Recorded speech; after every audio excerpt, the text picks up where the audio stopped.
बिहारी लाल की जय। मनु और शत्रुपा ने पृथ्वी को वापस देखते ही अब यहाँ पर मानसिक सृष्टि को बंद किया और अब मानवीय सृष्टि प्रारंभ हो रही है।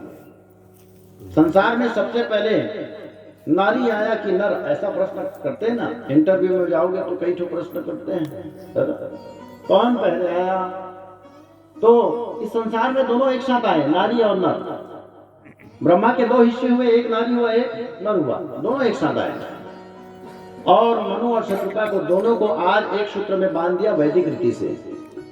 संसार में सबसे पहले किस मनुष्य का विवाह हुआ वैदिक रीति से? तो बोले मनु और शत्रुपा। मनु यानी होता है मन, मनु यानी मन। कितने मन होते हैं? मन कितना होता है? एक ही होता है ना, मन एक होता है। उद्धव मन न भयो 10-20, एक हुतो सो गयो श्याम संग, को अवराधे ईश, उद्धव मन न भयो 10-20। एक मन होता है। और मन का रूप कितना होता है? सतरूपा। मनु माने मन, सतरूपा। मन के रूप कितने हैं? बोले सतरूपा है महाराज। कैसे? बोले अभी कथा सुनने का मन हो रहा है, थोड़ी देर बाद प्रसाद खाने का मन हो जाएगा, थोड़ी देर बाद चाय पीने का मन हो जाएगा, थोड़ी देर बाद जाने का टाइम हो जाएगा, मन हो जाएगा, है ना। मन एक है पर उसके रूप जो है वो शतरूपा है। दोनों का विवाह एक साथ हुआ, 5 बेटे हुए, 5 बच्चे हुए इनके। 2 बेटे 3 बेटियां मनु और शत्रुपा से। बड़ी बेटी का नाम है देवहूति, फिर आकृति, फिर प्रसूति, 3 बेटियां। 2 बेटे प्रियव्रत और उत्तानपाद। जिस घर में बेटे और बेटियां जवान हो जाए तो माता पिता को चिंता बेटे की नहीं होती है, बेटियों की हो जाती है कि पहले बेटियों का विवाह होनी चाहिए। तो मनु और शत्रुपा का जो प्रथम पुत्री थी कन्या, उसका नाम है देवहूति। भगवान मनु और शत्रुपा के पास आए और मनु शत्रुपा से कहने लगे, मनु शत्रुपा तुम अपने बेटी के लिए चिंतित हो ना, योग्य वर? हाँ हाँ। बोले मैंने तुम्हारे बेटी के लिए एक सुंदर योग्य वर मैंने खोज दिया है, चिंता मत करो। अच्छा, कहाँ मिलेंगे महाराज? बोले अमुक जगह जाना, एक जंगल में एक साधु मिलेगा, बड़े तपस्वी, बड़े सिद्धि। बोले सीधा सीधा देखना मत, अपनी बेटी का हाथ उसके हाथ में दे देना। इधर नाम है उस ऋषि का करदम, जो तपस्या में लीन रहते हैं हरदम। न जाने कितने सावन कितने भादों बीते, सुनसान जंगल में जीते जीते जवानी में भागे ऐसे थे भागे। करदम जो तपस्या में लीन रहते हैं हरदम, घने जंगल में तपस्या कर रहा था, ऐसा अटल तपस्या। उनकी तपस्या से प्रसन्न होकर भगवान आ गए। भगवान ने कहा, करदम तुम तपस्या में लीन रहते हो हरदम, मांगो क्या वरदान? करदम ने कहा, प्रभु जब आप ही मिल गए तो मुझे और कुछ नहीं चाहिए। जब बैंक का मैनेजर ही अपना दोस्त निकल गया, चपरासी को कौन पूछे? जब आप ही हमारे आप आगे हो तो और क्या चाहिए भगवान? नहीं नहीं, क्या चाहते हो? बोले मैं कुछ नहीं चाहता प्रभु, आप कुछ देना चाहते हैं तो आप दे दीजिए। तो भगवान ने कहा, करदम हम तुम्हारे लिए एक कन्या देख लिए हैं हमने, तुम उस कन्या से विवाह कर लो। करदम ने कहा, प्रभु कैसी बात करते हो? अरे जवानी में भागे ऐसे थे, अब आ गए। अपने घर को छोड़कर, अपने पत्नी को, अपने बच्चों को छोड़कर तो मैं भागा हूं आपको पाने के लिए, और आप मिल गए तो आप फिर कहते हैं विवाह कर लो, शादी कर लो। प्रभु फिर माया में फंसा रहे हो। भगवान ने कहा, नहीं नहीं, ऐसी बात नहीं करना। तो हमें पृथ्वी पर आना है, इसलिए चाहिए बहाना है। हम तुम्हारे बेटे बनकर आएंगे करदम, तुम बस शादी कर लो।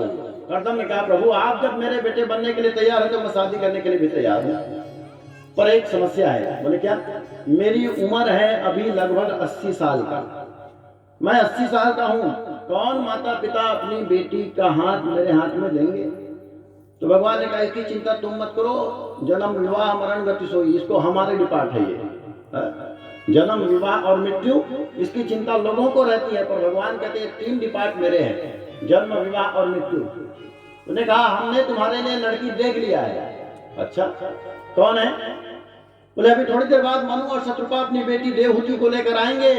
और सुनो करदम जी, बड़ी गुणवती है, बड़ी शीलवान है, आदर्शवान है, इंटरव्यू वगैरह मत लेना आजकल जैसे चलता है, सीधा उससे शादी कर लेना। करदम ने कहा बिल्कुल।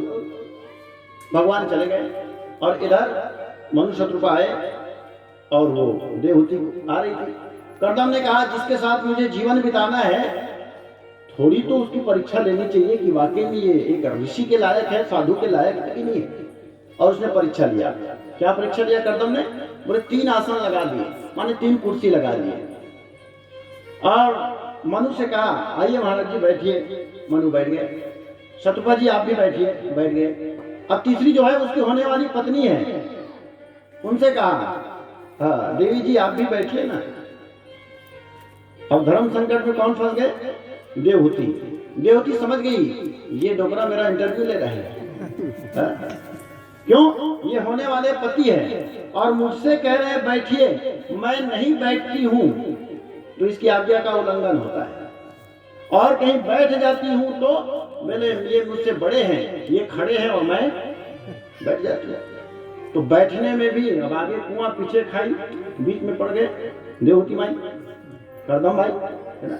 हाँ क्या किया जाए? देवहूति समझ गई ये मेरा परीक्षा ले रहे हैं। ऐसे धर्म संकट हमारे ऊपर भी आता है कभी कभी, क्या करें क्या ना करें, कैसी मुश्किल है पता ही नहीं। कई सारे धर्म संकट आते हैं तो आप कुछ मत करिए, अपने शास्त्रों को निकालिए, वहीं से आपका उत्तर निकल जाएगा। अपने गुरुदेव के पास बैठिए, किसी संतों के पास जाइए, ये समस्या है, अपने श्रेष्ठ जनों के पास बैठ जाइए, वो उसका निराकरण कर देंगे।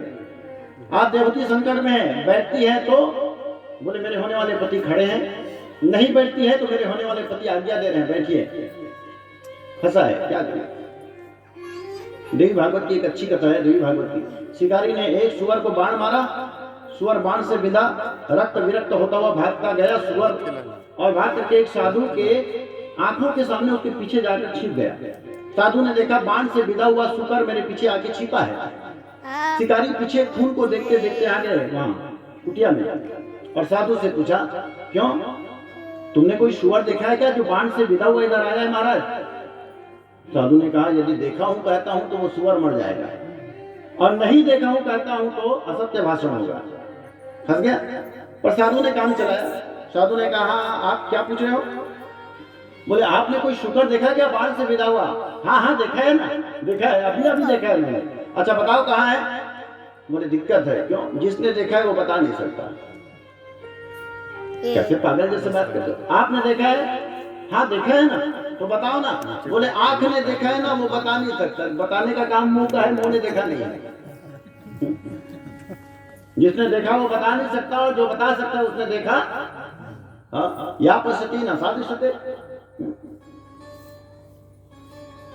वापस चला गया शिकारी, पागल कहीं का। सुअर बच गया, इसका धर्म भी बच गया। आज देवहूति के सामने धर्म संकट है, क्या करूं? देवहूति ने कहा अभी ये मेरे पति हुए नहीं हैं, होने वाले पति है। उसने अपना हाथ आसन पे लगा दिया और स्वयं नीचे जमीन पर बैठ गए। और जैसे ही कर्दम ने देखा ओ ये तो मेरे ही लायक है, पात्र है, ये बिल्कुल अधिकारी नहीं है मेरे कन्या है, और उसने स्वीकृति प्रदान कर दिया। कर्दम और देवहूति का घने जंगल में विवाह हुआ। बैंड बाजा बजने लगे। अब वहाँ कहाँ बैंड बाजा ही सोई, वही बादल गरजने लगे और क्या है ना, बादल गरजने लगे, तालियां बजने लगी, देवता आकाश से फूलों की वर्षा कर जय जय बोले बाल कृष्ण लाल की जय।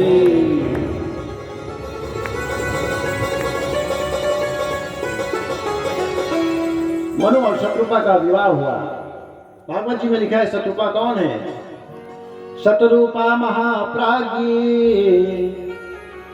पारिब्रह्मान महाधनान दंपत्योः पर्यदात्रित्या भूषावास परिसदा। शत्रुपा कौन है? बोले शत्रुपा महाराज्ञी, महारानी है शत्रुपा। और कर्दम? बोले साधु। कर्दम साधु, साधु का महारानी के साथ में विवाह हुआ है। और कैसा गृहस्थ, कैसा दाम्पत्य। साधु का उम्र 80 साल और कन्या का उम्र 16 साल। 16 साल। आज की माताएं अपनी बेटी का जब वर चयन करते हैं तो बेटी 16 साल की है और वर कहीं 25 साल का हो जाए